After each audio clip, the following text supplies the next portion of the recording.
It all began with a knock. The Haunting Files, Parent Family Case.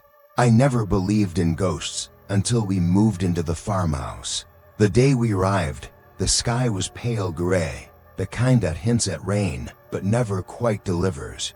The moving truck rumbled to a stop in front of the house, a sprawling, time-worn structure standing in the middle of nowhere, with fields stretching endlessly around it like a forgotten postcard from the 1800s. Its paint had long peeled away, the porch sagged, creaking even when no one stood on it. Yet something about the place felt still, as if it had been holding its breath for years, waiting. "We're finally home," my mother whispered, almost as if saying it too loud would wake something. We were the Parent Family parents, 5 daughters, a dog named Sadie, and an old dream to escape the city and start fresh in the countryside. My parents had scraped together everything for this house: a foreclosure, cheap land, minor history, as the agent had called it. But my mother, Carolyn, loved antiques, and my father, Roger, loved wide spaces. No one asked what happened to the people before us. The first knock came that very night. We hadn't finished unpacking. The girls were still exploring upstairs, calling dibs on rooms, peeking into closets full of cobwebs and mystery. Roger was checking the basement that noticed the fuse box was flickering. When we turned on the kitchen light, I was helping Carolyn stack dishes when it happened. A single, distinct knock. Not on the door, but on the wall. A knock from inside the house. It came from the parlor room wall, between the tall windows that faced the porch. Carolyn paused, a dinner plate halfway into the cupboard. "Did you hear that?" she asked. I nodded slowly. Maybe the wind? But there was no wind. She stepped closer, pressing her ear to the wall. Nothing. Then another knock. Louder this time. 3 steady beats, like someone asking to be let out. Knock, knock, knock. Carolyn recoiled. "It's just the pipes," she murmured, mostly to herself. Old house. Roger returned from the basement with dust in his hair and an old switch in his hand. "We're gonna need an electrician, but nothing to worry about." We didn't mention the knocks to the kids. That night, the temperature dropped. The heating hadn't been fully fixed, and we layered in blankets. The house groaned like it was settling into itself. It was only later we realized it wasn't the house groaning, it was something else. Around 3 a.m., I was jolted awake by Sadie barking. She was outside, tied near the barn. My window faced the fields. The moon cast pale light over the grass, and I saw her huckles raised, barking furiously in one direction. I leaned toward the window and followed her gaze.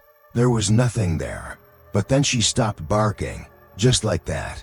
Sudden, total silence. That's when I noticed it. A shape near the tree line. Barely a silhouette. Not moving, not human, not animal. It watched the house, and then it was gone. The next morning, Sadie was dead. We found her curled against the barn wall, eyes open, mouth slightly ajar like she'd been caught mid-bark. No wounds, no blood, no sign of struggle. But her body was stiff, and her eyes wide, terrified. Roger said it was probably a heart attack. Dogs are sensitive. Maybe the move was too much. But something inside me knew. Something had scared her to death. In the following days, the little things started. Doors opened by themselves. Lights flickered even after the wiring was fixed. The smell of rotting meat would appear in certain rooms and vanish moments later. My youngest sister April began talking to someone we couldn't see. She called him Rory. "Where did you meet Rory?" Carolyn asked one day while folding laundry. "In the closet," April said matter-of-factly. "He doesn't like the dark. He plays hide and seek." "Is Rory real?" I asked, half smiling. April nodded. "He has no face." We thought it was her imagination. All kids make things up, right? But then one night, April screamed. We rushed to her room. She was curled into the corner, trembling, her closet door wide open. When we asked what happened, she just kept whispering, "He was behind the clothes." He was watching me. I checked the closet. Nothing. But the smell was there again, wet earth. Like something had been buried in there. My mother began to change. At first, it was fatigue. Then confusion. She'd forget conversations or lose track of time. Then it got worse. She'd stand in the parlor room for hours, staring at the wall. One day, she turned to me and said, "There's something behind it." "Behind what?" "The wall. It's hollow. I hear it at night, scratching." She started hitting the wall with a hammer, chipping away plaster. Roger tried to stop her, worried she was becoming obsessed, but she insisted. "They buried something in this house." "I know they did." And then came the bruises. Deep, purple marks appeared on her legs, arms, and back. She said she didn't know how she got them. "Must have bumped into something," she'd say. But they were shaped like fingers. Night by night, it escalated. The knocking became a regular occurrence, always around 3:07 a.m. Sometimes it was from the walls, sometimes from the ceiling, sometimes from inside the wardrobe. Always knocking, always deliberate, as if it was counting something down. And then, the cold spots. You'd walk into a room and the air would drop 20 degrees instantly. We bought thermometers. Roger thought he could prove it was some kind of insulation problem, but it wasn't. The air would drop, and the smell would come, and once whispering, "Leave." It came from the cellar. None of us wanted to go down there, but the cellar held the fuse box, and Roger needed to fix the wiring again. He went alone. He didn't come back for 30 minutes. When he emerged, his face was pale, lips trembling. He said nothing, just grabbed a beer and sat in silence the rest of the night. Later, I asked what happened. "There's something down there," he finally said. "I don't know what it is, but it's not a rat, or a snake, or anything normal. It watched me." He wouldn't go into detail, but he started sleeping with a Bible under his pillow. The final straw was the mirror. It was an antique Carolyn had hung at the end of the hallway. One morning, Andrea's older sister was brushing her hair in front of it when she screamed. She said she saw someone standing behind her, a woman in black, with her head hanging sideways. Her mouth was open far too wide, and her eyes white, hollow, empty. But when she turned around, no one was there. The mirror cracked later that night. We never heard it fall. We just found it shattered. But the frame hadn't moved. It was still hanging on the wall. By the end of the first month, our family wasn't the same. The house had changed us. It had taken something from each of us: a piece of peace, a piece of sleep, a piece of safety. We whispered more than we spoke. We slept with lights on. We kept salt near the doors. We stopped inviting people over. And the knocking, it never stopped. Some nights, it came from all around us: ceiling, floor, walls, even the windows. Always around 3:07 a.m., always 3 knocks. One night, I knocked back. I don't know why I did it. Maybe I was angry. Maybe I wanted to prove I wasn't afraid. So I waited. 3:07 a.m. knock, knock, knock. And I knocked 3 times back. For a moment's silence. Then, a voice said so low I felt it in my bones. "Found you." That was the night I truly believed. It hadn't just begun with a knock. It was the knock, a warning, or worse, an invitation. The basement door opened by itself. The Haunting Files, Parent Family Case. We avoided the basement as much as possible after the first few weeks in the house. There was something about the way the air changed when you stood near the old door. At the end of the hallway, a thickness, like water instead of air. The wooden boards beneath your feet seemed to vibrate subtly. A low humming you could feel in your teeth but couldn't hear. It didn't feel like just a room. It felt like a presence. It was Roger who first said it out loud. "That basement isn't empty." He said it one night after dinner, when the kids had gone to bed. Carolyn and I exchanged looks. She said nothing, only tightened her sweater around her shoulders and stared into her tea. "No one goes down there alone," Roger added. Promise me that." We all agreed. And then we broke that promise. It was Christine who noticed the door was open. A Tuesday morning, cold, no wind. No one had gone near it. The girls were getting ready for school, and Carolyn was in the laundry room. I had just stepped out of the bathroom when I saw Christine standing in the hall, frozen. "Christine," I asked gently. She didn't turn. I walked closer and saw what she was staring at. The basement door, wide open. No light came from inside, just black, like someone had painted the doorway with pitch. I stepped in front of her and slowly shut it, careful not to look too long into the dark. "Did anyone open this?" I called out. "No," Carolyn answered from the laundry room. "Roger was still at work." "Are you sure?" I pressed. She appeared from around the corner, a laundry basket in her arms. Her face went pale the moment she saw the door. That was locked. "I know." We both stared at the knob. There was no sign of damage, no draft, no wind. Just the silence that always followed things in this house. That silency kind that wasn't empty but filled with watching. Later that night, I placed a chair in front of the door. It felt childish, but I needed something, a barrier, a sign that said, "You're not welcome here." But at exactly 3:07 a.m., the sound came again. Not knocking this time. Thump. Then again. Thump, thump. From beneath our feet, the basement. Roger and I sat upright in bed at the same time. He grabbed a flashlight. "I'll check." "I'm coming with you." He hesitated. "I told you not to go down there. You told us not to go alone." He nodded. We crept through the house, the flashlight shaking slightly in his hand. The old wood moaned beneath our steps. When we reached the basement hallway, the chair was pushed aside, not knocked over, moved, as if someone had gently slid it away. The door hung open. Roger looked at me. "Stay here." "No." He handed me the flashlight and opened the door wider. The old wooden steps groaned as we stepped down together, each step slower than the last. The light flickered twice before settling. I didn't want to see the bottom. I didn't want to know what was down there. But we reached it.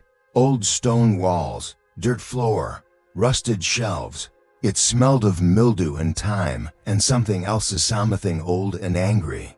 We walked slowly round the room. Nothing moved. Roger pointed at something in the corner. A single chair, facing the wall. I didn't remember that chair being there. He walked toward it, probably just left by the previous owners. He reached for it and the light went out. Total black. I heard Roger curse.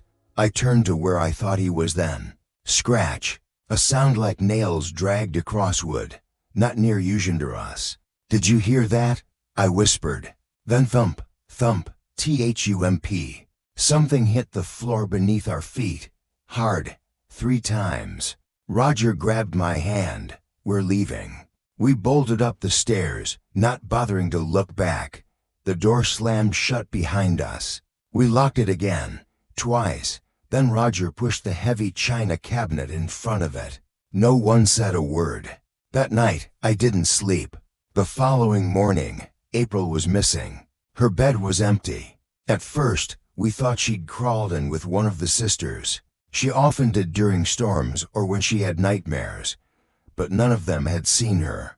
We searched the house, top to bottom. Roger found her at the bottom of the basement stairs. She was curled up on the top step inside the door, asleep, her face streaked with dirt.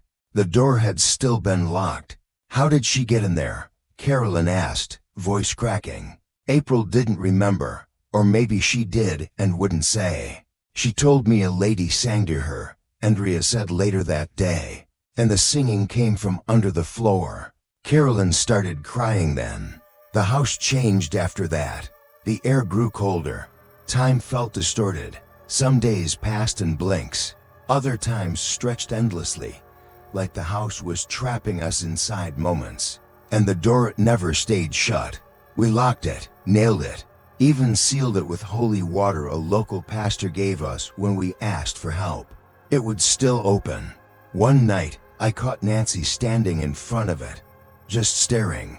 "Are you okay?" I asked. She didn't respond.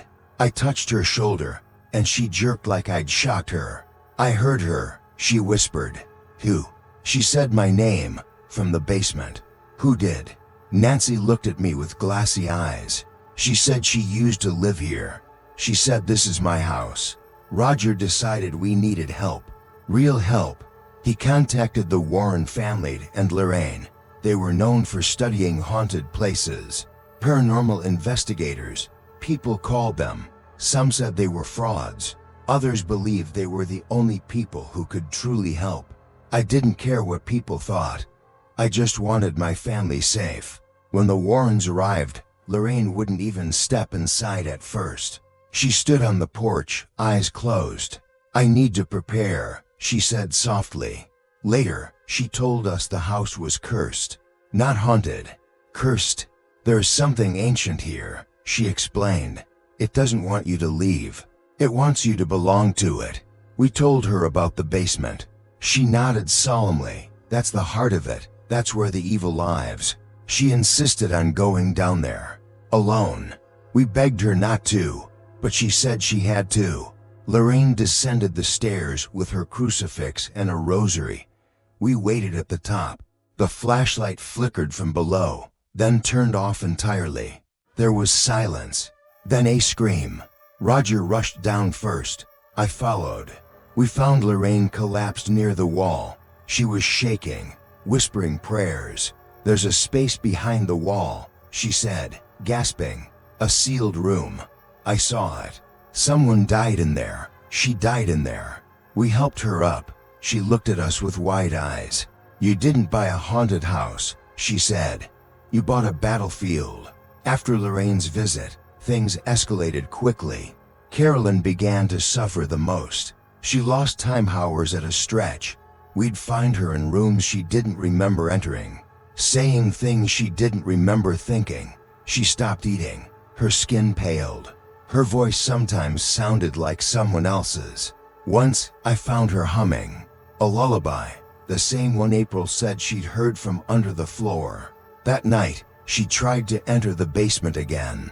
I caught her unlocking the door with a kitchen knife in her hand. "Mom, what are you doing?" "She said I have to finish it," Carolyn whispered. "She said she'll take the girls if I don't." I wrestled the knife from her hand. That's when I saw it. A bite mark on her shoulder, human-sized. The Warrens returned with a priest. They planned to perform a cleansing ritual. Not quite an exorcism, but something close. Before they could begin, the house reacted. Doors slammed, lights exploded. The smell of rot filled every room. Then, the basement door swung open on its own. From inside came screaming. Not one voice, dozens. The priest began the prayers. Lorraine clutched her cross. Roger held Carolyn, who began convulsing in his arms. I held the girls. The basement glowed. Not with light, with dark, a thick, pulsing void. It poured from the doorway like smoke. Lorraine shouted a name. "Bathsheba." The darkness screamed back. Then it was over. The door slammed shut. The house shook. Silence. And Carolyn collapsed. When she awoke, the bruises were gone. Her eyes were clear. The smell had vanished. And for the first time in weeks, the basement door stayed closed. But we knew better. It wasn't over. Not yet. The house was quiet but watching, waiting. And deep beneath the floorboards, something still breathed. She stood at the foot of my bed. The haunting files, parent family case. It was supposed to be over. After the ritual, after the Warrens and the priest Camus all believed the house had been cleansed. Or maybe we just desperately needed to believe it. Carolyn was herself again. The basement door remained sealed. And for a few fleeting days, the silence in the house felt peaceful. But peace in that house was never more than a pause. It started again with the smallest things. Lights flickered. Cold drafts returned. The girls complained about whispers at night. The smell of rot was fainter now. but it still clung to the corners of certain rooms like old cigarette smoke something. No amount of scrubbing could erase. Then the dreams returned. I hadn't dreamt since we moved in, not really. But a week after the cleansing, I woke in a cold sweat, the sheets tangled around my legs, my heart pounding like it wanted out of my chest. I didn't remember the dream, just the feeling as if someone had been watching me. 2 nights later, I found out I wasn't alone. Andrea was the first to speak up. We were sitting at the kitchen table. She hadn't touched her cereal, just stared into it like it held some dark secret. I saw her again, she whispered. I looked up. Who? Andrea didn't answer immediately. Her eyes shifted toward the hallway that led to the bedrooms. She stood at the foot of my bed last night. Carolyn, washing dishes, froze, her hands paused in the soapy water. What did you see, sweetheart? She asked softly. Andrea's lip trembled. She was in a black dress, like from 100 years ago. Her face was pale and her eyes were all wrong. I couldn't move. I tried to scream, but my voice wouldn't work. She just stood there, watching me. The table went quiet. She's back, Christine said quietly. I heard her breathing under my bed. No one is back, Roger snapped, louder than necessary. The house is clean. Carolyn looked at him. She didn't argue, but she didn't agree either. That night, I stayed up. I kept the lamp on, pretending to read. I could feel the tension in the walls, like the house was waiting to exhale. Around 3 a.m., I must have dozed off. I woke suddenly, because something was wrong. The lamp was off. I hadn't turned it off. The air felt colder, still, pressed down. I sat up slowly, and that's when I saw her, at the foot of my bed. She didn't move, she didn't speak. She just stood there, a woman tall, impossibly thin, wearing a black dress that shimmered like oil in the dark. Her hands hung by her sides, her head tilted slightly, as if listening, and her eyes white, wide, empty. I couldn't move. My body refused.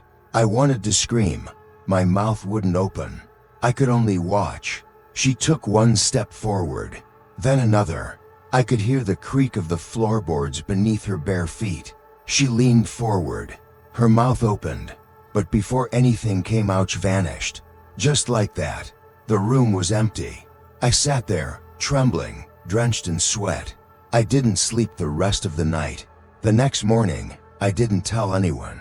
But I didn't have to, because Christine came into the kitchen shaking, clinging to her pillow. She was in my room, she whispered. She's mad. Who's mad? Roger asked, trying to stay calm. The woman. She says we're in her house. She says we don't belong. Carolyn took her hand gently. It's just a dream, honey. No, Christine insisted. She touched me. She pulled up her sleeve. For bruises, like fingers, gripping her arm. We called the Warrens again. They returned 2 days later. This time, they brought equipment. A camera, an audio recorder, a crucifix soaked in holy water. And Lorraine looked worse than the last time. Tired, pale, like she hadn't slept since she left us. There's something still here, she said the moment she stepped inside. She moved through the house slowly, whispering to herself. Occasionally she would stop and touch a wall, close her eyes, then move on. When she entered Andrea's room, she froze. This is where she comes, Lorraine said. She watches from this corner. At night, she waits. Andrea turned away, eyes watering. Ed Warren looked at us grimly. The spirit hasn't moved on. The ritual forced her back, but it didn't cast her out. I felt the weight of his words settle into my chest. What does she want? Roger asked. Lorraine answered without hesitation. To own, to possess. She feeds on fear. She latches onto the most vulnerable. She looked at Carolyn, and we all understood. That night, they set up the camera in Andrea's room. We all slept in the living room together, even Roger, who still clung to the idea that we were just imagining things. But the truth had begun to crack through. April slept in my lap. Christine curled against Carolyn. Roger held the fireplace poker like it could fend off the dark. We kept the lights on. 3:07 a.m. came and went. Nothing happened. No sounds. No knocks. No footsteps. I almost began to hope. Then the camera fell. It didn't fall over. It was thrown. We heard it crash against the wall from the other room. Roger ran toward it. The room was empty. The tripod was broken. The lens cracked, and written across the bedroom mirror, in something thick and dark, were the words, "She sleeps in my room." Lorraine refused to let us stay another night. "You need to leave," she said. "Now, this entity, she's growing stronger. The longer you stay, the more you give her." But we had nowhere else to go. Everything we owned was tied into the house. So we compromised. Roger would take the girls to stay with relatives. Carolyn and I would stay behind for a few days to pack what we could and make arrangements. I thought it was the right decision, but it wasn't, because the moment the girls left, the house changed. It felt emptier, hungrier, like it had been starved, and now it had its prey. Carolyn began sleepwalking again. One night, I woke to find her standing in front of Andrea's mirror. Her reflection wasn't moving. Only Carolyn did. She turned to me, slowly, her face twisted, not angry, empty, like someone else was behind her eyes. "Why are you still here?" she said in a voice that wasn't hers. Then she collapsed. I carried her back to bed. She didn't remember it in the morning, but the bruises were back. 2 days later, Carolyn disappeared. I had just come back from town buying boxes to pack the kitchen when I found the front door wide open, and the house silent, too silent. "Carolyn," I called out. No answer. I moved room to room. No sign of her. Then I saw it. The basement door. Open. I grabbed a flashlight and ran. Down the stairs, into the cold, into the smell. She was there, floating, above the dirt floor. Head tilted, mouth open, arms out like she was crucified. I screamed her name. Her head snapped toward me, and her eyes completely black stared straight through me. "You can't have her," I whispered, voice trembling. "She's mine now," the voice said back. But it wasn't Carolyn speaking. It came from the shadows, from the walls, from everywhere. I ran to her, grabbed her feet, pulled her down. She collapsed into my arms, limp and shaking. I dragged her up the stairs. We left that night. We didn't look back. That was the last time any of us stayed in that house. We sold it to the bank. They didn't ask questions. We didn't offer answers. The Warrens documented the entire case. They said it was one of the most terrifying they had ever encountered. The woman in the black dress was never fully identified, but they believe her name was Bathsheba Sherman, a woman accused of witchcraft in the 1800s, who, according to legend, sacrificed her child to Satan and hung herself in the tree behind the house, and cursed the land, cursed the house, cursed anyone who dared live there. To this day, I still wake up at 3:07 a.m. Sometimes, I think I see something at the foot of my bed, a shape, a shadow, a memory. But when I blink, it's gone. I remind myself, I'm not in that house anymore. But I wonder, maybe I brought a piece of it with me. Or maybe it's still watching, waiting, just one breath away. Mom said I was just dreaming, but I wasn't. The Haunting Files, Parent Family Case. We left the farmhouse, but the farmhouse didn't leave us. It lingered in our minds, in our memories, and for me, especially in my dreams. But calling them dreams would be a kindness. They were something else, something worse. For a while, I tried to believe what Mom told us. "You're safe now," she'd say. "It was just nightmares, it's all over." But deep down, I knew better, because I wasn't just dreaming.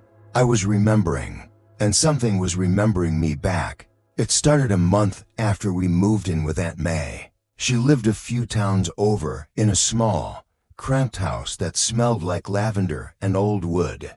Her backyard was wild with overgrown grass, and her walls were cluttered with old photographs, fade smiles, stiff collars, frozen ancestors with hollow eyes. I shared a room with Christine. Andrea slept on the couch. The younger girls rotated between sleeping in May's guest room or piling onto Mom and Dad's mattress in the dining room. We were scattered, but we were together. That first month, we tried to feel normal. We played board games. We helped with chores. Mom baked again. Dad tried to smile, though his eyes were always far away. Then came the night I woke up screaming. I don't remember falling asleep. I only remember the moment I opened my eyes and couldn't move. It was like my body was paralyzed, but I was completely aware. The room was pitch black, except for the soft glow from the hallway.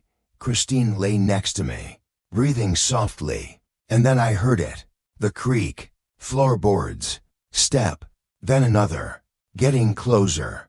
I couldn't scream.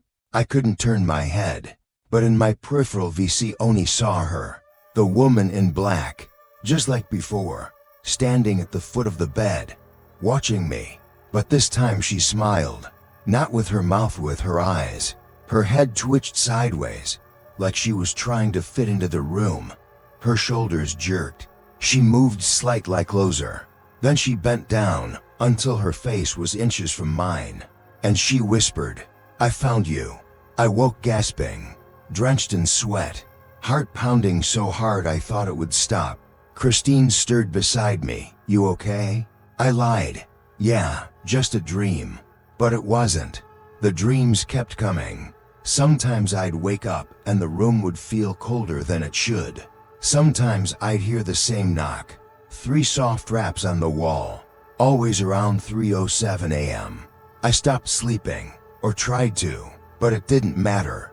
One night I stayed awake, forcing my eyes open, drinking cold water, even pinching myself. I watched the clock tick past 3:05, then 3:06, and then the door opened. Slowly, silently. No one stood there, but I knew she was near. A chill brushed my skin. The hairs on my arms stood straight. I didn't sleep at all that night. When I told Mom, she said exactly what I feared she would.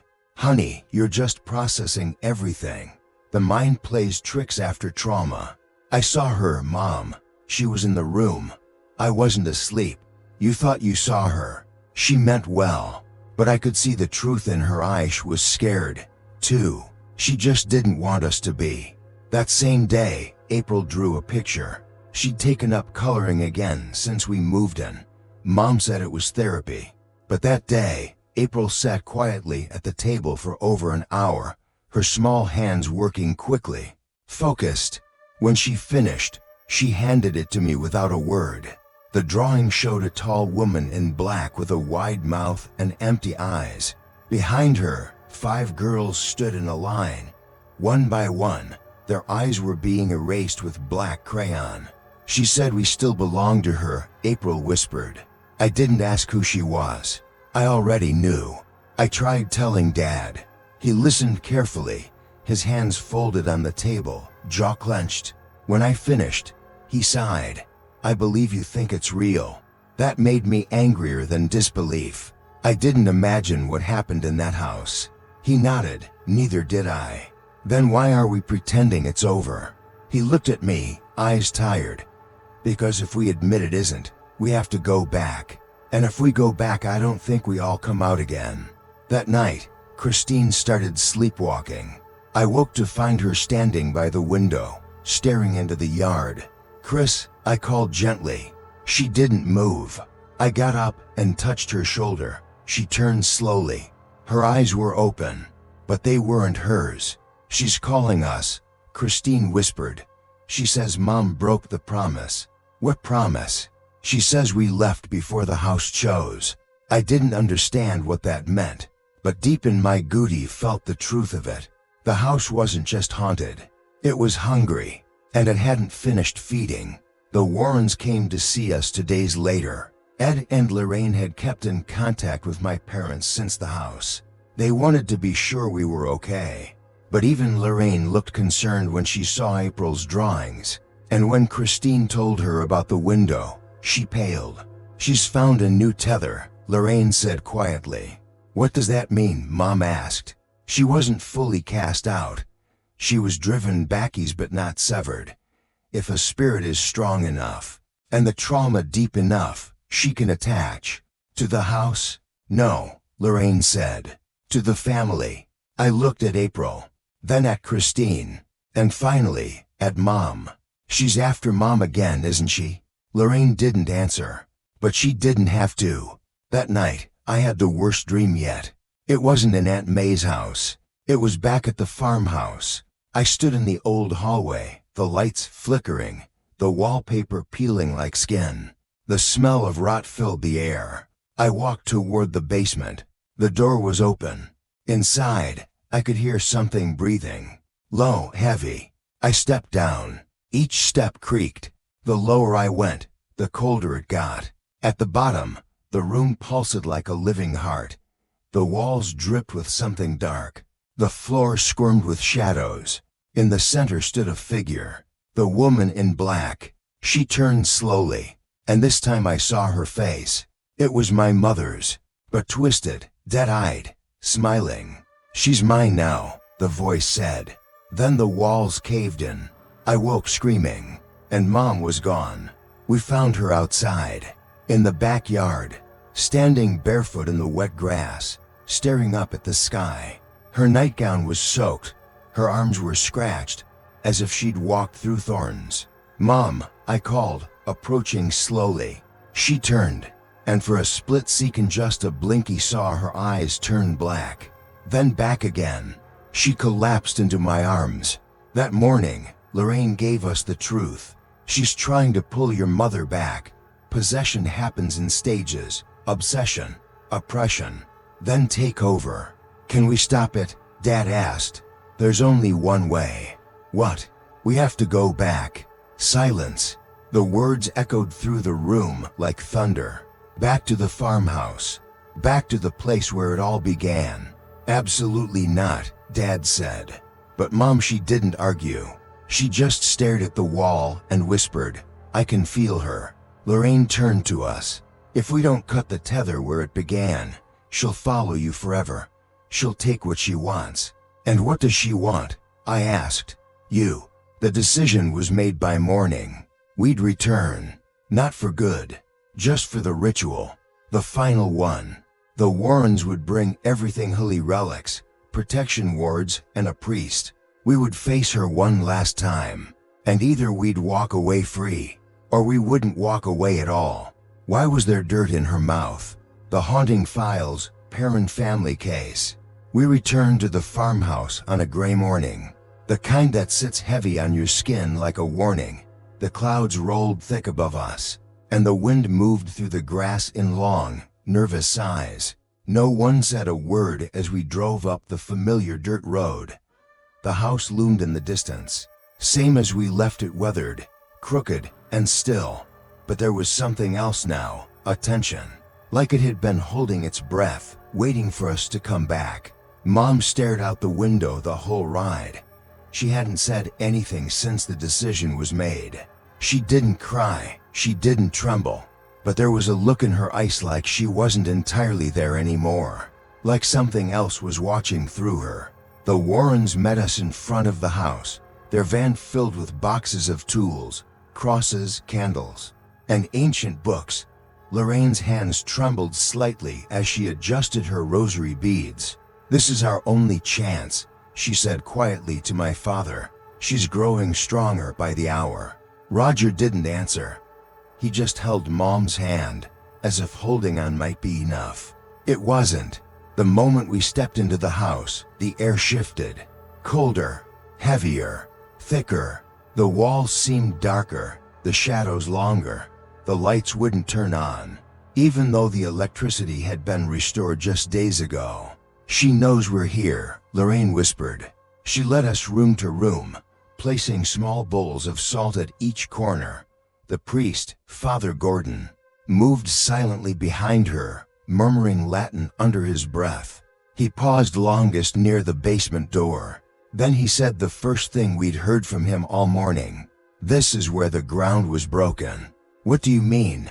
I asked. He didn't look at me. "A soul was buried here in anger. It's what opened the door." Lorraine nodded slowly. "We're not just dealing with a spirit. We're dealing with a sacrificial bond." That word chilled me. Sacrificial. We all knew who they meant.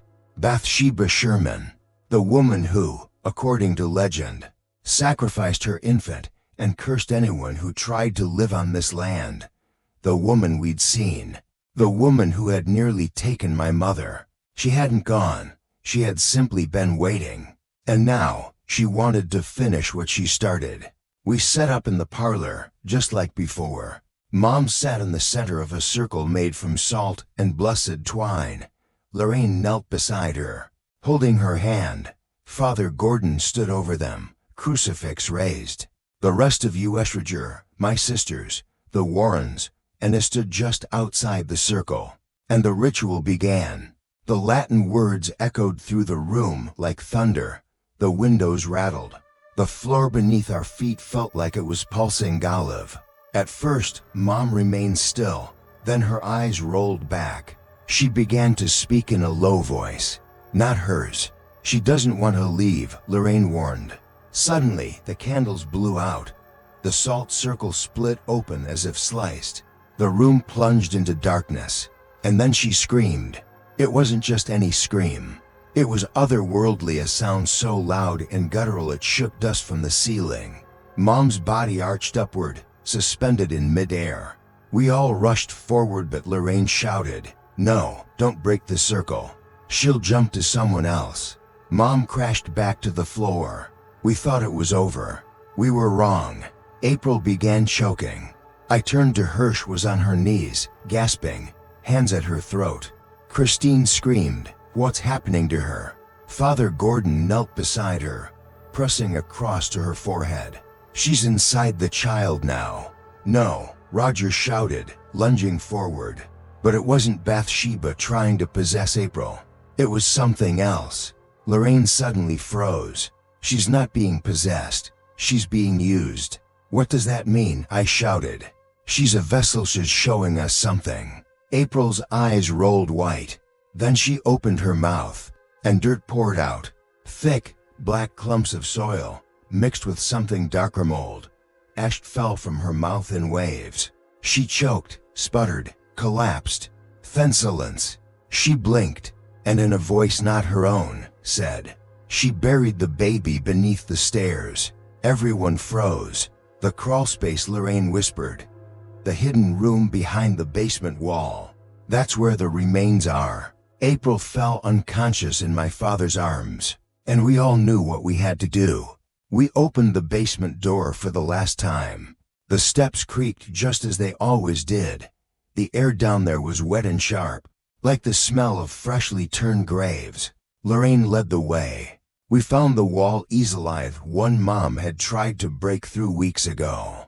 Behind it was nothing but dirt, packed, untouched. Lorraine held up her cross. "This is where it ends." We began digging. At first, it was just dry earth. Then, bones. Tiny ones, wrapped in a decayed cloth. The priest fell to his knees. "She did it," he whispered. "She really sacrificed the child." Lorraine placed the bundle in a white cloth and began to pray. Sudden lithe walls shook. A gust of wind blew out every light, and Bathsheba appeared, not as a vision, but in the flesh. She stepped from the shadows, her body twisting unnaturally, her eyes hollow. Her mouth stretched into a scream that shattered glass. Everyone fell back, except Mom. She stepped forward, calm, strong. "She wants me," Carolyn said. "No," Roger shouted, trying to grab her. But it was too late. Bathsheba surged forward, entering Carolyn's body like smoke. She collapsed, then slowly stood back up. But it wasn't Mom anymore. She turned to Usmuth, twitching, head tilting. "You're too late," the voice said. Father Gordon raised his crucifix. "We returned the spirit to the earth from which she came." Bathsheba laughed through Mom's lips, but Lorraine stepped forward. She held out the bundle of bones and screamed, "We found your child." The voice faltered. "You buried him in rage, but you loved him once." Silence. Even the shadows stopped moving. Lorraine stepped closer. "You can't rest until he does. Let go." Carolyn's body shuddered. Her mouth opened, dirt and blood spilling out. Then she screamed and collapsed. Bathsheba was gone, and for the first time in months the house went still. It took hours to return Mom to herself, but she woke up, fully, clear-eyed. The bruises vanished. The voices stopped. The basement door remained closed. We buried the child's remains on consecrated ground behind the house. The Warrens sealed the crawlspace with prayers, salt, and holy earth. And then we left, for good. We don't talk about the house much now. It still stands silent, abandoned. But I know it watches. Sometimes, when I close my eyes, I still see the dirt, feel it in my mouth, like a reminder, a whisper, that no evil ever truly dies. It only waits, until someone disturbs the ground again.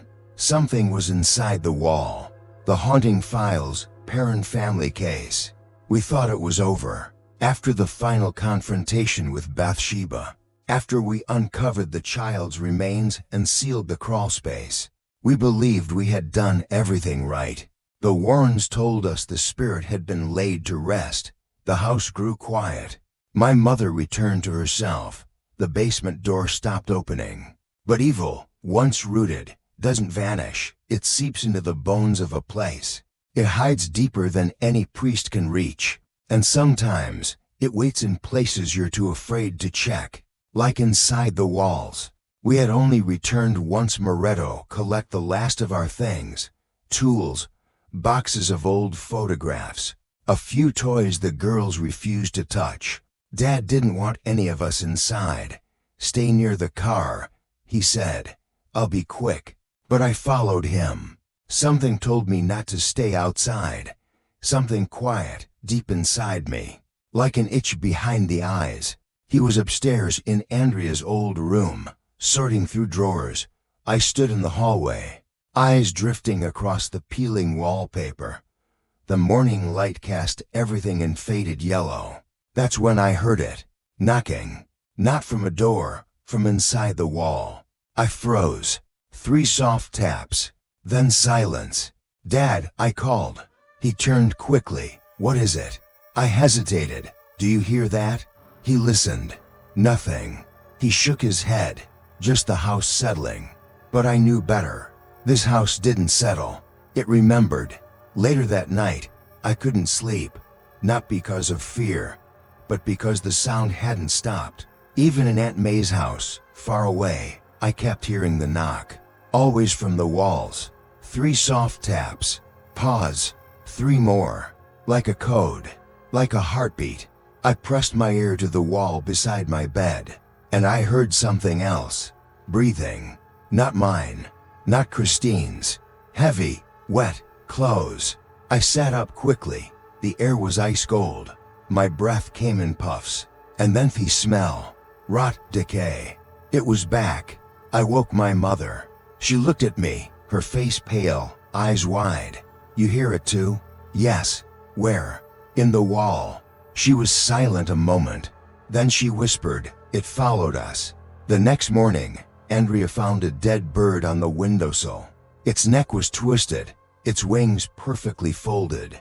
April said it was a gift from the lady in the wall. She told us, drawing again. She said she's still hungry. Lorraine came the next day. She didn't need to be told. She walked into the house, stood in the hallway where I'd heard the knocking, and laid her hand on the plaster. "There's a hollow space here," she said softly. "It's not on the original blueprint." Roger looked frustrated. "We searched this place top to bottom." Lorraine shook her head. "You searched for rooms, not roots." She turned to Ed. "We need to break open the wall." No one wanted to touch it. Even Ed hesitated. "Something was sealed in here for a reason," he said. "Yeah," Dad replied. "But it's not sealed anymore." He took the sledgehammer from Ed and walked slowly to the wall. Christine clung to Mom's side. Andrea grabbed my hand, and Dad began to break it. The wall cracked with a deep groan, as if the house itself was protesting. Behind the plaster was thick wood, and behind that stone, an archway. Ed and Lorraine exchanged a look. "This isn't just structure," Lorraine said. "This is ritual masonry." "What does that mean?" I asked. She looked at me solemnly. "It means someone built this wall to trap something." Dad pried open the last section with a crowbar. Inside was a small chamber, no bigger than a coffin, and in it bones. Not human, animal. Dozens of them, ranged in strange, geometric patterns. Claw marks scratched into the stone, and in the center a wooden box. Lorraine whispered, "Don't touch it." But Dad already had. He lifted the box out slowly. It was carved with symbols, old ones, burned into the surface. He set it on the floor. It began to shake, just slightly. Then the lid opened. A scream poured out, a sound so sharp, so high, we all clutched our ears. The lights above us exploded. The floor cracked beneath our feet. The shadows on the walls began to stretch, to twist, to grow. Then, something crawled out of the box. Not a person, not an animal. A shape, all elbows and ribs and long, jointed limbs. Its face was a smear of features. Its fingers ended in claws. It didn't walk. It slithered along the wall, and it entered the plaster. We heard it moving, behind the walls, inside them. Fast, then, silence. Ed grabbed his holy water and began to pray. Lorraine backed us all out of the room. "We've unleashed a familiar," she said. "A spirit bound to serve whoever summoned it." "Bathsheba?" Roger asked. Lorraine shook her head. "No, something older, something she may have called. We didn't know what it wanted. But that night, it showed us. We heard the first scream around midnight. Andrea woke first. She ran into our room, panicked. There's something in the ceiling." We followed her to the hallway. Above us, the attic door was open. No one had touched it in weeks. Dust fluttered down in tiny spirals. Then a thud. Something landed just inside the opening. We couldn't see it, but we heard the scraping, the breathing, and the grin. Somehow, we could feel it smile. Mom grabbed us all and led us back into the bedroom. Dad sealed the door with a chair. We didn't sleep. In the morning, we found claw marks on the attic ladder, and on the walls, inside the house. It had moved, and it was looking for something. Lorraine sat us all down. "There's a reason it was in that wall," she said. "Bathsheba didn't summon it. She trapped it. She used it, as a guard, as a leash. And now it's loose," Ed finished. "What does it want?" Mom asked. Lorraine hesitated, then looked at the drawings April had made. She pointed to one. A child, trapped in a wall. Another child, inside a box. And finally a child in a coffin. "It wants to replace something," Lorraine said. "Or someone. It's trying to finish a ritual." Dad stepped forward. "So how do we stop it?" Lorraine looked at him grimly. "We have to put it back." We returned to the house once more. This time, armed with everything the Warrens could gather: relics, salt, holy oil, Latin rites, and symbols carved into stone. The plan was simple. Recreate the wall, bury the box, seal it again. But it didn't go as planned, because it knew. The moment we stepped inside, the walls came alive. Hands reached out, yeshans, pressed into the wallpaper, pushing, stretching. Faces blinked in the paint. The air filled with laughter, not joyful, mocking, screaming. The hallway warped, elongated. Doors slammed. And then April was gone. One blink and she vanished. We found her in the wall, behind the torn open plaster. She was curled up, unconscious, dirt in her mouth, claw marks around her, but alive. The box lay beside her, still open. Lorraine rushed in, pulled her out, and slammed the box shut. Immediately, the air changed. The faces faded. The laughter stopped. The wall sighed, like something had gone back to sleep. We resealed it, stone by stone. Salt, twine, Latin, prayer. We sealed it forever. We never went back. The house stands, empty, rotting, and somewhere inside, something waits, but it's behind the wall, trapped. For now, the mirror showed someone else. The Haunting Files, Parent Family Case. When the last wall was sealed, we all tried to pretend like things were over. April stopped drawing shadows with teeth. Mom started sleeping through the night. The attic door stayed shut, and for the first time in what felt like forever, we could all sit around the dinner table without flinching at every creak in the floor. But peace after horror is like glass over fire. It seems smooth until it cracks, and for me, the cracks began with the mirror. It started subtle, a moment here, a glimpse there. I would be brushing my hair in the hallway mirror, then pause. My reflection would look back at me, just as it should, but something about the angle, the blink, the delay felt wrong. At first, I told myself I was imagining it, but then the reflection stopped blinking altogether, and that's when I knew something else was staring back. The mirror was old ornate brass frame, aged silver glass. It had come with the house, tucked away in the attic.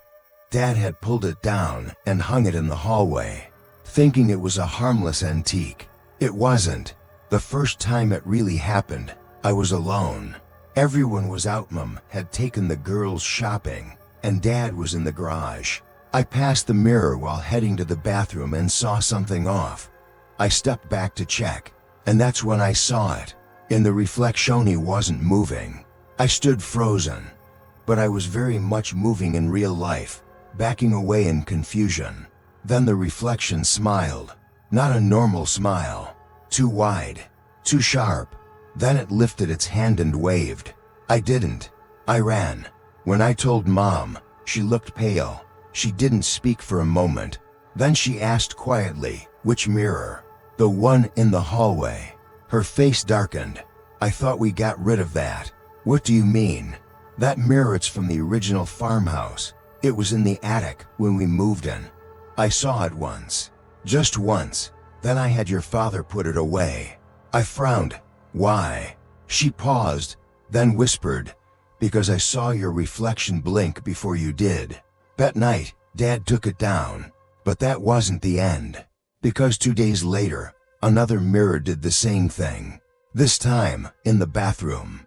And this time, it didn't just wave. It spoke. I was brushing my teeth, half asleep. Everything felt normal. Then, in the mirror, my reflection stopped. Just stopped, mid-brush. It slowly turned its head toward me, and mouthed something. I leaned closer. It mouthed it again. "She's not done." The lights flickered. The faucet sprayed hot water. And when I looked again, my reflection was me again. Just me. But my legs felt like jelly. I backed out of the bathroom, staring at the mirror until I shut the door behind me. I didn't sleep that night. Neither did Mom. Because while I was in the bathroom, she saw someone walking through the hallway. Someone who looked like me. Lorraine was the one we called again. We didn't want to. We thought we were finished with all of this.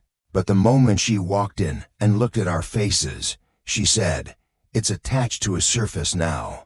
"What does that mean?" I asked. She motioned to the bathroom. "May I?" I nodded. She went in, looked in the mirror, and stood silently for a long time. Then she called Ed. Together, they took down every mirror in the house. Bedroom mirrors, makeup mirrors, even the toaster's polished surface. All gone. Burned in the backyard. And still the reflections came back. Because it wasn't about the mirrors. It was about what was using them. 3 days later, Christine screamed. I found her in our bedroom, crouched in the corner, pointing at the closet mirror we hadn't touched yet. She was inside it. She gasped. She looked like me, but it wasn't me. That night, Lorraine explained the truth. Spirits can use mirrors as gateways, she said. Most pass through unnoticed. But when a powerful entity uses them, it doesn't just reflect copies. You mean like a doppelganger? I asked. Yes, but not just an image, a fragment of spirit, a sliver of malice. Once it copies you, it learns you, and if it learns enough, it replaces you. Andrea finished. Lorraine nodded, one reflection at a time. We sealed the house, crosses over every door, salt under every window, no mirrors, no reflections. But the entity had already learned too much. It didn't need glass anymore. It used water, a pot on the stove, the puddle in the yard, even the screen on the turned-off TV. And in every surface, we started seeing it. Not full on, just flickers, just hints, a smile here, a wave there, until one night it came through. Mom was cleaning dishes. The girls were playing in the living room. I was watching VOF. I caught something move in the black screen. I looked closer. Behind me a figure, not standing, crawling. Then it stood upright. It had my face, but not my eyes. I spun around. No one there. But when I looked back at the screen, it pressed its hand against the inside of it, like it wanted out. I screamed. Everyone came running. And that night, we realized it wasn't haunting the house anymore. It was haunting us. Lorraine came back with a psychic glassworker from New Jersey, a woman named Marta, who had specialized in reflective curses. They brought a special mirror, a black obsidian surface framed with symbols and old Latin blessings. If it's copied one of you, Marta explained, this mirror will show us which one. We all took turns standing in front of it. Christine, April, Andrea, Mom, Dad. Nothing. Then me. When I stepped forward, the mirror didn't reflect me at all. Instead, it showed the woman in black, Bathsheba. She stood behind me, resting her hand on my shoulder. And then, she looked up and smiled. The mirror cracked. Marta dropped to her knees. It's not just a doppelganger, she whispered. It's a projection. A living memory. It doesn't want to copy you. It wants to merge. Lorraine looked at me with a pale face. You're the vessel now. What do I do? You have to reject it. You have to confront the reflection. Break the link. How? She reached into her bag and pulled out a shard of obsidian. You'll have to look into it and not blink. They set up candles, salt, holy water, everything. I stood in the center of the circle, the shard in my hand. They all stood around me, chanting softly, keeping the energy grounded. And I stared into myself. At first, it was just me. Then, the smile, the blink that didn't sink, the tilt of the head. Then her, Bathsheba, behind me again. I kept staring. She whispered, you invited me. No. You were curious. You opened the door. No. You belong to me. I clenched my fists and shouted, I am not your reflection. The shard glowed and cracked. The image vanished. The air exploded outward, knocking everyone to the floor. And then, silence. I woke up hours later. Marta said the link was broken. Bathsheba's last attempt had failed, but not destroyed, because something like her doesn't vanish. She waits. For mirrors. For doors. For someone who's willing to look too long. To this day, I don't own mirrors. I don't trust reflections. Sometimes I catch one in a window, a face that doesn't quite match mine, and I walk away. I never check twice, because one blinked too long, and she might see me again. We played hide and seek. She wasn't my sister. The Haunting Files, Parent Family Case. The house didn't sleep, neither did we. After the mirror incident, the walls felt alive, watching, waiting. Every shadow was a threat, every creak a warning. But nothing prepared me for that day. It started like any other. The sun poured through the dusty windows, warming the wooden floors. The girls were restless. They needed something to do. Let's play hide and seek, April said. Mom hesitated. You sure? She asked. The house. We'll be careful, April promised. And just like that, the game began. I was at first. I closed my eyes and counted to 20. 1 to 3. The girls scattered. Andrea dashed toward the basement door but stopped, looking nervous. Christine giggled and darted upstairs. April disappeared behind the curtains in the living room. When I opened my eyes, I began searching. First the bedrooms, empty. Then the hallways, empty. The attic door creaked. No one there. I called out their names. No response. My heart began to pound. I heard laughter, soft, childlike, from the basement. I crept down the stairs. The light flickered. "Gotcha," I shouted, trying to keep my voice steady. No one. Just cold air and shadows. Then I saw it. A figure. Small. Hunched.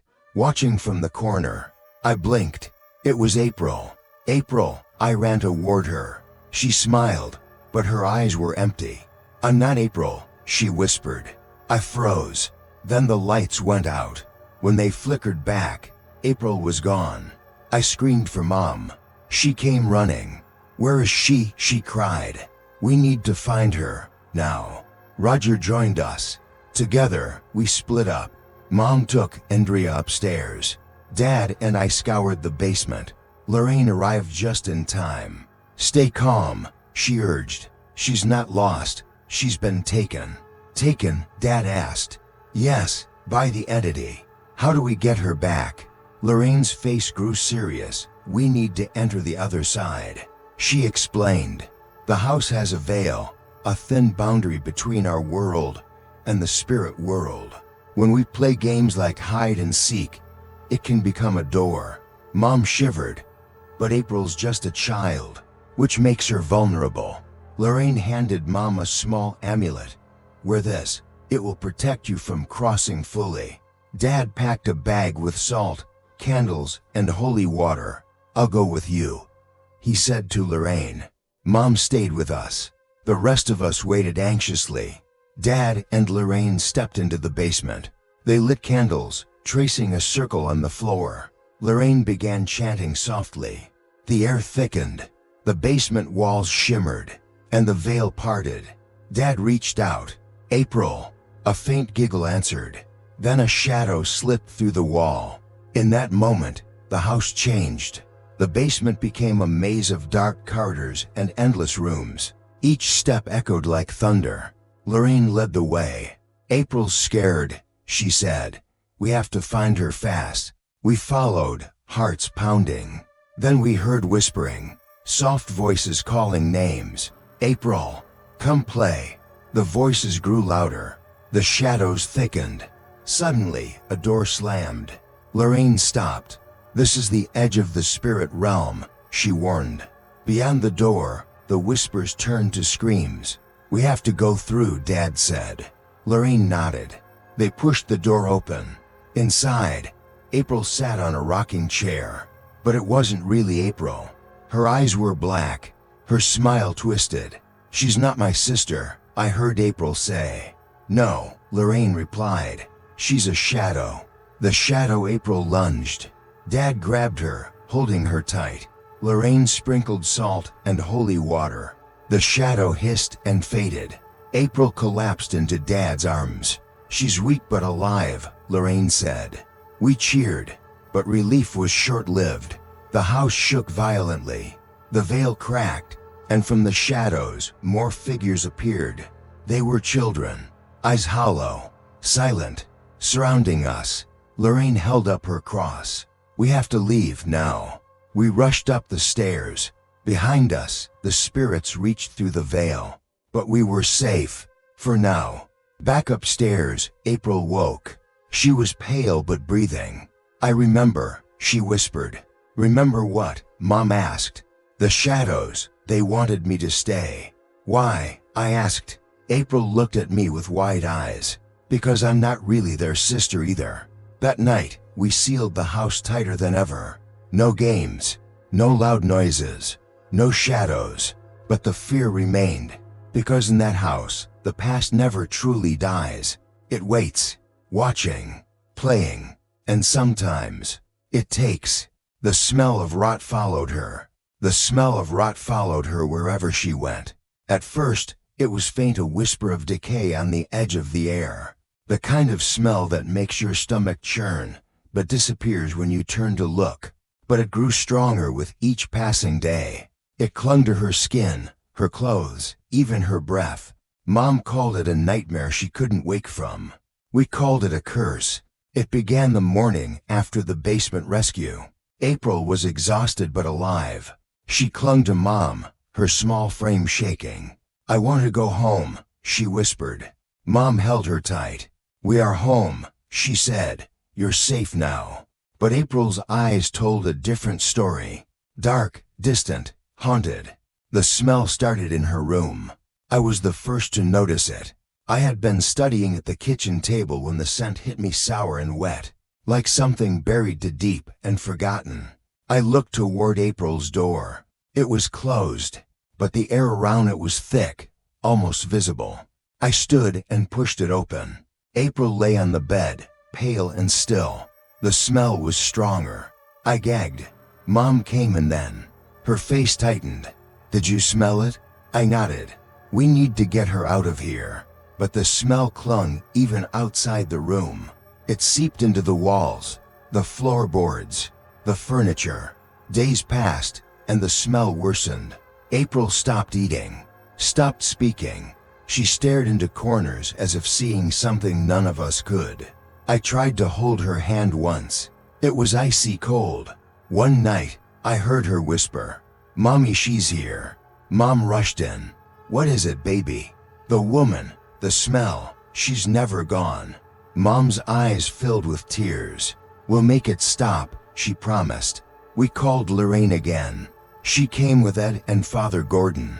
Lorraine inspected April carefully. "This isn't just a haunting," she said. "It's a possession." Father Gordon nodded grimly. "We're dealing with a spirit that refuses to leave." Ed prepared the tools: salt, holy water, relics, prayers. The exorcism began the next evening. April lay on the floor, weak but conscious. Lorraine chanted softly, holding her hand. Father Gordon sprinkled holy water. The room darkened. Candles flickered. The smell thickened. Suddenly, April convulsed. She screamed in a voice not her own. "It's mine," the voice shouted.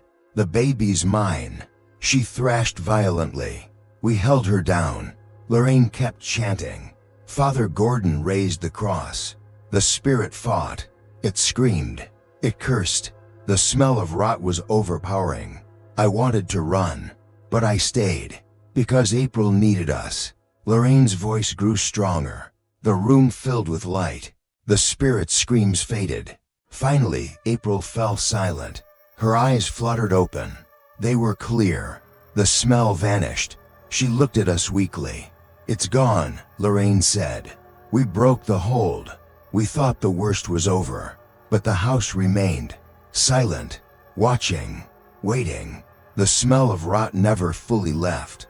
One night, Mom woke me. "There's something in the kitchen." I followed her downstairs.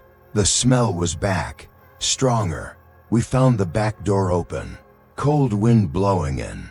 On the floor, there was a small bundle, wrapped in a dirty cloth.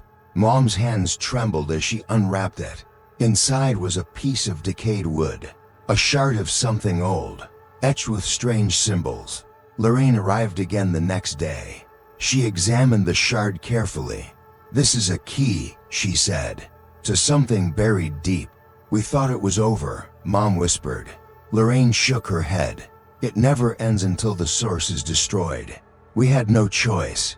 We had to return, back to the farmhouse, back to where it all began. The air was thick as we approached. The wind whispered warnings. The house loomed dark, unwelcoming. Inside, the floors creaked. The walls seemed to breathe. We followed Lorraine to the basement. She held the shard carefully. "This will open the last door," she said. "A hidden door beneath the stairs." We found it, covered in dust, locked tight. Lorraine placed the shard into a carved slot. The door creaked open slowly.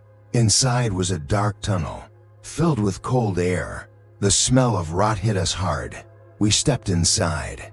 The walls dripped with moisture. The floor was uneven. The tunnel went deep. At the end, a small chamber, filled with bones, rotting cloth, and a broken doll. Lorraine began prayers. The air thickened. The smell intensified. Suddenly, a cold wind blew.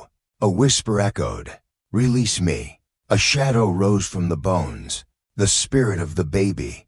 Its eyes hollow. Its cry silent but felt. Lorraine held up her cross. "We release you to peace." The shadow faded. The chamber brightened. The smell of rot began to fade. We knew it was over. But as we left the farmhouse, Mom turned back once, and the smell followed her still. At 3:07 a.m., everything went silent. The clock on the wall ticked slowly, the second hand dragging its way toward 3:07 a.m. The house was alive with sounds, creaks, groans, the whispered shifting of air. But at exactly 3:07, everything stopped. Silence crashed over us like a heavy wave. It was the kind of silence that presses on your chest, steals your breath, and makes your skin crawl. We were sitting in the living room, exhausted from days of searching, praying, and fighting the dark that had invaded our lives. Mom clutched a candle, its flickering light casting long shadows that danced on the walls. Dad sat beside her, tired but alert. Lorraine was silent, eyes closed, listening. The girls were asleep upstairs, but none of us could rest. "Do you feel that?" Lorraine finally whispered. We all nodded. The air was thick, electric, like the calm before a storm. Suddenly, the hairs on the back of my neck stood up. A cold wind swept through the room, snuffing the candle. Darkness swallowed us whole. Then, from the silence, a sound broke through. A faint whisper, so soft we had to strain to hear it. "Leave." The word hung in the air, cold and cruel. Dad lit another candle quickly. "We're not leaving," he said firmly. Another whisper, "Leave or suffer." Mom trembled. "We have nowhere else." Lorraine opened her eyes. "It's warning us." The temperature dropped further. Our breaths came out in misty clouds. Suddenly, a thud upstairs. The girls. I leapt to my feet. "April, Andrea." No answer. Dad grabbed the flashlight and headed for the stairs. Lorraine stayed behind, murmuring a prayer. The house groaned. The walls seemed to pulse with life. At the top of the stairs, Dad called out, "Girls, are you okay?" Silence. He moved down the hallway. Then the bedroom door slammed shut. We all froze. Dad's flashlight flickered, and then went out. Darkness closed in. We heard a soft giggle. Not one of the girls. Something else. Something cold. I grabbed a candle from the table and ran up. "Dad," I called. No answer. I pushed the door open. The room was empty. No sign of Dad. The window curtains fluttered though no breeze stirred. Then, a shadow flickered in the corner. I blinked. It was April. But her eyes were black. She smiled. A terrible, twisted smile. "Come play," she whispered. I stepped back. Suddenly, the door slammed shut behind me. The room plunged into darkness. I screamed. Lorraine's voice echoed from downstairs.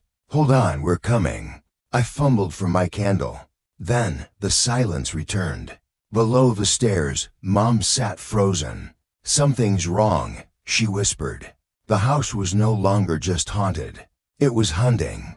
We gathered salt and holy water. Lorraine grabbed her rosary. We ran upstairs together.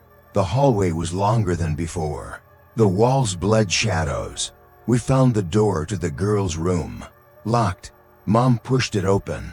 Inside, the room was empty, except for a small music box playing on its own. The melody was warped and slow. We approached it. Lorraine reached out. The moment her fingers touched the box, the music stopped. The room shook. The floorboards cracked. And then, the shadows lunged. We shouted prayers. Salt flew through the air. The shadows screamed and receded. The music box shattered. April and Andrea appeared in the doorway, pale and trembling. We grabbed them, running down the stairs. Behind us, the house howled in rage. Back in the living room, we circled up. Lorraine looked exhausted. "It's the hour of power," she said. "The witch's time." Mom hugged the girls close. Dad lit every candle he could find. We prepared for a long night. The house didn't sleep. Neither did we. As the clock ticked past 3:30 a.m., strange things happened. Lights flickered. Voices whispered. Doors opened and closed by themselves. A cold presence pressed against our skin. Then, the TV turned on. Static filled the screen. And the whisper came again. "Leave." "We won't," Lorraine said firmly. Suddenly, the static cleared. A face appeared on the screen. Not a person we knew, but a face twisted in rage. The face of Bathsheba. Her eyes burned with hatred. "Your time is up," she said. We held hands tightly. Lorraine began chanting. The candles flared. Salt formed glowing circles on the floor. The house shook violently. The walls cracked, and then, silence. The lights stayed on. The shadows faded. April and Andrea slept peacefully. Mom smiled. Dad exhaled. But as dawn broke, I knew this was not the end. Because in the corner of the living room, the music box lay shattered. And from its broken pieces, a faint whisper rose. A promise. A warning. The house doesn't forget. It waits. And at 3:07 a.m., everything goes silent. Who hung the dolls from the tree? We thought the worst was over. The house had quieted after the 3:07 a.m. storm. The air felt lighter. The temperature held steady. No more shadows crawling beneath doors. No more whispering voices. No more mirror tricks. For the first time in weeks, the parent house exhaled. But evil doesn't always scream. Sometimes it waits. Sometimes it plays. It began the following Sunday. We were in the backyard, trying to feel normal again. Dad grilled on the old pit. Mom spread out a blanket with lemonade and paper cups. The girls ran around, barefoot, laughing. Andrea chased Christine round the swing set. April was by the big tree near the back fence of the old oak that leaned slightly toward the riverbank. She was staring up at the branches. "April," I called out. "What is it?" She turned slowly. "There's a doll." I walked over, curious. Then I saw it too. Hanging from a thin rope, swaying gently in the breeze, was a porcelain dollaged, cracked, with missing eyes and a faded lace dress. It twisted in the wind. Its head jerked sharply to the side as if it had been hanged.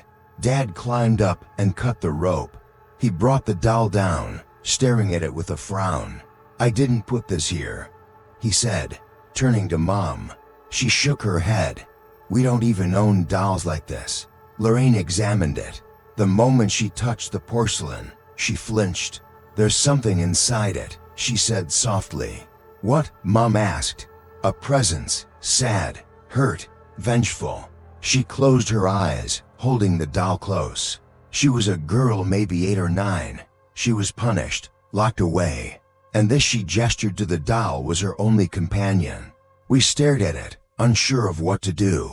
Lorraine gently placed it in a wooden box lined with salt and whispered a prayer. "We should bury it," Ed said. "No," Lorraine replied. "Not yet." The next morning, there were 3 dolls hanging from the tree. All different. One had a stitched mouth. One was missing its limbs. One had a note pinned to its chest, "Don't look under the roats." We searched the yard. No footprints. No signs of intruders.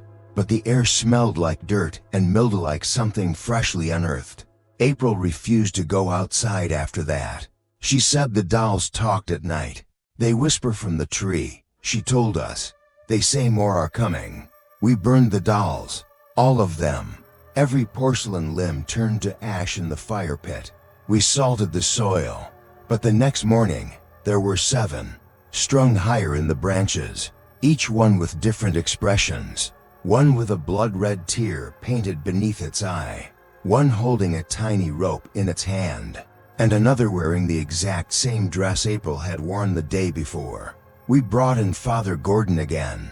He walked slowly around the tree, sprinkling holy water, murmuring prayers. But when he reached the trunk, he stopped. There, carved into the bark, were initials. Dozens of them. Some fresh, some so old they were barely visible. He knelt by the base. His fingers brushed something buried in the soil. He dug slowly. After a few inches, he hit wood. A box. He pulled it out carefully. Inside were doll heads. Dozens. Shattered. Burned. Eyes missing. Hair torn. Each one had something insidious: small bone, a lock of hair, a yellowed tooth. Lorraine gasped. These were offerings, she said, to keep something buried. But buried where? Dad asked. April pointed. Under the roots, she whispered. We dug carefully. At first, just roots and rocks. Then, something harder. A slab. Stone old, covered in moss and dirt. Lorraine wiped it clean. Etched into the surface were words in Latin. Ed translated. Do not break the silence. Do not wake the girl. Dad swallowed hard. She's already awake. We lifted the stone. Beneath it, a hollow space. Inside bones. Tiny. Cracked. Children's bones. And in the center a dress. Perfectly preserved, despite the rot. A white Sunday dress with a red ribbon. Lorraine turned pale. I know this story, she whispered. She looked at us slowly. In 1863, a girl named Ruthie Lowell was hanged by her mother under a tree just like this one. She had been caught whispering to things in the walls. Her mother claimed she was possessed. She took a breath. The townsfolk buried her here. But the mother returned at night and hung dolls in the tree to keep her company. Ruthie never left. That night, the house changed again. We heard laughter, childlike, echoing through the halls. April's dolls, all of them were sitting upright, staring at the door. One blinked. Mom screamed. We gathered in the living room, salt circles at our feet. The candles blew out by themselves. A shadow passed by the window, small, skipping. Then, a knock on the door. 3 knocks. Soft. Then a voice. Can April come out to play? Dad shouted, you can't have her. The door opened on its own. Standing there was a girl, in a white dress, red ribbon around her waist. No eyes, just black hollows. Her voice echoed inside our heads. You hung me, now I hang them. She raised her hand, and from the ceiling, dolls began to drop. Dozens, hanging by string, from nothing. Dangling above us, twisting slowly. We fled. The house was no longer safe. Lorraine placed the old bones in a consecrated box and sealed it. We need to lay her to rest properly, she said. A real burial, with prayers, with forgiveness. We drove to the old church grounds that night. Buried Ruthie's remains under the maple tree near the back. Lorraine lit a candle, said her name, asked for peace. The wind stopped, the air warmed, and somewhere in the trees, a single doll dropped gently to the ground. We never saw her again. The dolls stopped appearing. The tree stopped whispering. But even now, April won't go near oak trees. And every so often, when the wind's just right, you can hear giggling in the branches, a soft creak, like ropes swaying. And you wonder, who hung the dolls from the tree? They said the house chose us. They said the house chose us. Those were Lorraine's words the night we tried to leave for the last time. We had packed the truck with everything we could fit: boxes of clothes, photographs, a few books that hadn't gone moldy. The girls sat in the back seat, quiet and pale, hugging pillows that still smelled like home. Mom held onto April like she was afraid to let go. And Dad stood at the edge of the driveway with the car keys in hand, frozen. It should have been simple. Start the engine. Drive. Never look back. But the house wouldn't let us go. The engine turned, coughed and died. Again. And again. Dad opened the hood, checked the battery, the starter, the wiring. Nothing was wrong. Nothing was ever mechanically wrong when it came to this place. Inside, the lights turned on by themselves. All of them. Even the attic. The front door creaked open, like it was inviting us back. Andrea was the first to whisper it. What if we're not allowed to leave? Lorraine turned toward the house. It doesn't want you to leave, she said, because you belong to it now. Mom gritted her teeth. We are not its family. But Lorraine shook her head. You don't understand. This house has always chosen its residents. It doesn't just haunt people, it keeps them, like trophies, like chapters in its own story. What do we do? Dad asked. You have to finish it, Lorraine said, or it will follow you. Anywhere, everywhere. The girls began to cry, but I knew Lorraine was right. The things we'd seen, they weren't bound by walls. They were bound by attention. The more we feared, the more they grew. And now, after everything, the house wanted one final piece. It wanted us to understand why. So we turned back, unpacked the truck, and entered the house one last time. The air inside had changed. No longer angry, no longer hostile. It felt quiet, expectant, like it knew we were ready to listen. Lorraine led us to the center of the house, of the old root cellar beneath the kitchen, a part we'd never fully explored. The hatch had always been rusted shut, sealed tight by decades of dust and neglect. But tonight, it opened with ease. The air that rose from below was warm, sweet, almost. We descended carefully. The stairs groaned under our weight. A single light bulb swung above, casting circles of amber on the dirt floor. What we saw below made us stop breathing. The walls were covered in names, hundreds of them, scratched into the stone, painted, carved, some faded by time, others as fresh as yesterday. Our last name was there, Perrin, and not just once, 5 times, each of our names, each girl, and below them, etched in childlike writing. We chose them, they saw us. April reached out and touched her name. It's not just this house, Lorraine whispered. It's the land, the curse, the intention that was buried here long before it became a home. Dad's voice was dry. What do you mean? This place feeds on families. It draws in the sensitive, the vulnerable, the ones who already carry cracks, not to break them but to claim them.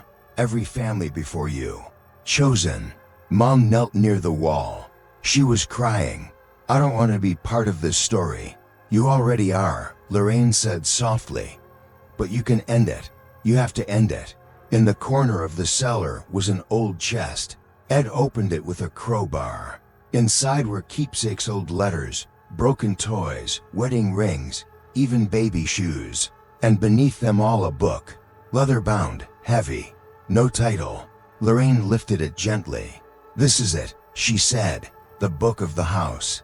She flipped through the pages, ink and soot and blood, names, dates, events. Some pages were blank, others written in frantic scrawl. Then she stopped. She held the book up to us. The current page read, The Perrin Family, Chapter 12, and below it blank lines. Waiting. That night, we understood. The house wasn't just haunted. It was telling a story, our story, and it would not stop until the chapter was done. Lorraine prepared the room for a final seance. This time, no questions, no demands, just listening. We lit candles, sat in a circle. Lorraine placed the book in the center. We joined hands, and then the house began to speak, not in words, in memories. We saw them, flashes of every family before us. A woman crying over a drowned child. A man hanging from the stairwell, whispering apologies. A girl locked in the attic, scratching her name into the wood. Each of them repeating the same line. The house chose us. It wasn't a boast. It was a curse. But there was something else, something beneath the sorrow. A voice we hadn't heard before. Soft, tired. A woman. She said, I didn't mean to. I wanted peace. But they made me stay. They made me remember. Who are you? Lorraine asked. Silence. Then the room darkened. The candle flames bent inward. And in the center of the circle, a shape began to take form. A woman, pale, worn, dressed in black. Not Bathsheba. Someone older, more human. She knelt beside the book. She turned the page, wrote a single line. Let them go. Then she looked at us and smiled. When we woke, the sun had risen. The air was light. The weight was gone. April was laughing. Andrea and Christine were making toast. Mom opened the curtains, and for the first time, the house didn't creak in protest. Lorraine sat quietly with the book in her lap. She flipped to our chapter. The final line now read. They listened, and they were free. She closed the book, placed it back in the chest, and we buried it under the old oak tree in the yard, salted the soil, planted flowers, and when we finally drove away that day this time, with the engine roaring, the house didn't stop us. No whispers, no shadows, just wind through the trees, soft, grateful, and maybe a little lonely, because now the house would have to wait for someone new, someone it would choose, just like it chose us. We never truly left that house. We never truly left that house. Even after the engine roared to life, even after we pulled away down the long dirt drive and left the twisted oak tree behind, something came with us. At first, it was little things. A draft where there shouldn't be one. The smell of old wood and mildew on a brand new pillow. A creak in the floorboards of a house with concrete floors. We told ourselves it was just trauma, residual fear, memory. But fear doesn't leave toys in new closets. Memory doesn't place cracked porcelain dolls on unfamiliar windowsills. And trauma doesn't whisper your name from the hallway at 3:07 a.m. We moved across the state to a modest, one-story house with clean walls and big windows. It had been freshly painted, scrubbed of history, blank as a new page, no hidden doors, no crawl spaces, no root cellars. Mom tried to smile more. Dad worked long hours. The girls made new friends. But every night, just as the clock ticked past 3, April would sit up in bed and stare at the corner. It's the same, she whispered. She found us. We didn't want to believe her. Until Christine heard it too. Until Andrea started sleepwalking again. Until Mom found muddy footprints on the kitchen floor, small, bare feet. Lorraine came to visit. She had aged, her eyes heavier, her smile more careful. She hugged each of us tightly. I knew it might happen, she said. Some ties don't cut easily. What does it want? Dad asked.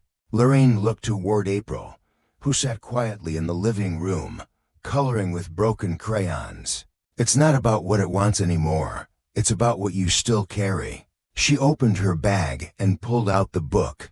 The same leather-bound journal we thought we had buried beneath the oak tree. Someone dug it up, she said. It found its way back. She handed it to me. The cover was colder than I remembered. Inside, the final chapter had changed. Where it once read they listened, and they were free, it now said. They left, but the house remained inside them. That night, we held a cleansing. Lorraine helped us bless the house, each room washed in prayer and light. Salve along the windows, crosses above the doors, candles lit until sunrise.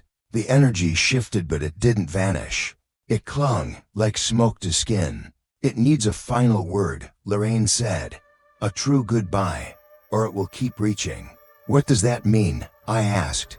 She turned to April. She has to speak to it.